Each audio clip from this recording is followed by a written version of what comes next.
Children of Men is such a deep movie that this video, for sure, won't do justice to Cuarón's genius. The depth of the movie, the message, the characters, the universe Cuarón designs is breathtaking as well as frightening in the best way possible. The only thing that has me confused is why in the world is this the first time I ever hear about the movie? As you see from this outline, I was writing down the topics that caught my attention while watching Children of Men, and there are a lot of topics. So the best thing to do is to cover the most important aspects of it, including the overarching meaning of the movie, Theo's message to humanity, the meaning of meaning in a meaningless world, purpose, selflessness, hope, and heroism. We'll also use Simone de Beauvoir's existentialism to portray some core ideas from the movie. What's the point of life when life has no point? Children of Men functions as an illustration of how humanity has been removed of purpose, or points out the notion of how much the literal making of our future through our offspring is the quintessential reason of why we live. Now, we witness what a world would look like without legacy. Children of Men begs the question, is the purpose of life driven by the creation of more life?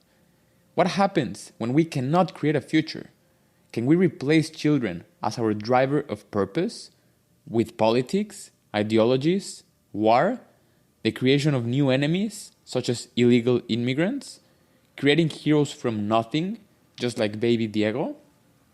Theo's name has meaning in itself, as the translation from Dutch is people. Now, what does this mean exactly? I took it as Theo being the embodiment of all human civilization. They have become so indifferent to the world around them, but the world around them, they forget, is not indifferent about them. According to Viktor Frankl, survivor of the Holocaust, philosopher and neurologist, coined the theory that our primary drive in life is to create meaning. In Children of Men, people realize what gave meaning to them was their offspring. Now that that's off the table, Children of Men reflects, in the words of Slavoj Žižek, a philosopher, in the ideological despair of late capitalism. It shows a society without history. In short, true infertility is the reflection of lack of meaningful experience in our modern life. When everything becomes meaningless, what worth is it to have a Michelangelo? People begin to hold tight to what gave purpose to their lives, such as history, human achievement, ideologies, enemies, and hatred. You know what it is, Theo? I just don't think about it. One could argue, what is the point of making other people suffer when they all face the same fate and there is no continuity in life? Why hate immigrants when all they want is a chance to savor their last moments on earth? In Children of Men, the oppressed lurk in the background. That is, the world stares back at us while we try to focus on Theo's process of transformation as an anti-hero to a hero. Slavoj Žižek offered commentary on Cuarón's masterpiece, Children of Men. He said that for us to look at the oppressors or the oppressed, we cannot look at them directly. It must be done through the background.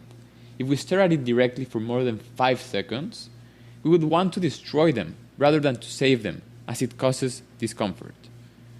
Cuarón's genius in making us look at the real world while following Theo's journey allows us to extrapolate his apocalyptic scenario to our real world without making us want to stop the movie, but just showing enough of the dire situation they live in so we can reflect on how much this relates to our real world. As Jasper said, everything is a mythical cosmic battle between faith and chance. Is this not our story as humanity? Have we not always struggled between fate and luck? The constant tension between these ideas on Children of Men is genius. We see human, genuine moments of love just before chaos emerges. We see the reconnection of two lost souls who experienced the loss of their purpose before everyone else when Dylan died before his time. He had your eyes. We witness how Theo and Key are just about to make it to the tomorrow, but then war erupts and they are separated.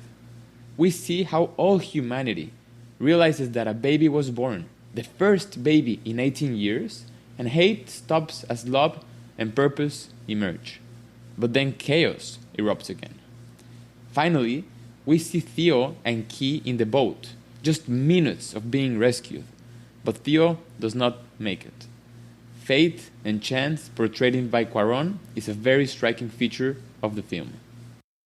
I have gone very deeply into the core aspects of the movie, and I hope this brief analysis inspired you to realize how this dystopian apocalyptic movie is far from being all science fiction. We can reflect for one last time on Simone Beauvoir's belief in absolute freedom of choice, and the consequent responsibility that such freedom entails. Theo had a choice of walking away from his quest of meaning, but decided to stay. And he knew the responsibility and the sacrifice of that choice. We can do the same as a species. We can keep thinking that the background will always stay as the background. Or we can choose to look at it without judgment and realize the responsibility we have to face on our worst demons. Not through hate, but through love, purpose, and meaning. Everything happens for a reason. Thank you for watching. I hope you enjoyed it.